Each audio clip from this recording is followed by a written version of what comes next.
ស្ដីអ្នកតគ្នាមកត្រឡប់មកវិញពួកខ្ញុំបានម្ដងទៀតហើយចាហើយថ្ងៃហ្នឹងគឺយើងមកលេងនៅអូសោមនេះត្រីរបស់យើងត្រីអូខេឥឡូវកំពុងតែរកប្រឡងថ្មីមកបាំងថ្មីទៀតវាបែបកាប់សេរី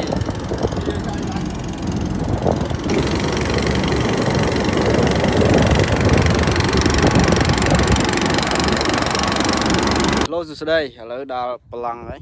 ប្រឡងរបស់យើងគេគប់មួយង៉ែគេមាត់នោះមកសួស្ដីអីគេប្រឡងដល់ប្រឡងហើយនេះមេឃទឹមរាំងភ្លៀងប្រឡងយើងហ៎ឥឡូវយើងគេថាយើងមកដល់ហើយយើងប្រឡងដូចអាចជឹងប្រឡងជានោមមកលេងដែរនិយាយមែនហ្នឹង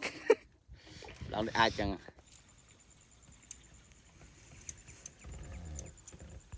នេះមើលនេះចូលមួយធ្លីភ្នែកអត់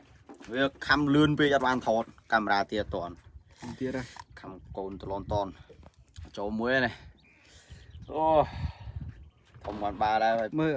ដាក់ជាងតិចមើលយក caption មួយហើយ2គីឡូអីដែរអញ្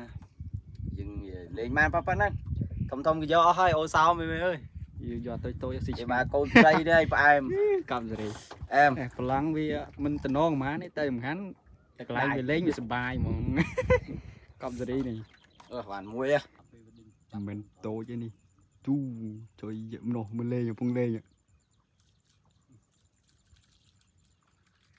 ខាងនេះក៏លេងនេះពេញលេងនេះជីនេះក៏មាននេះ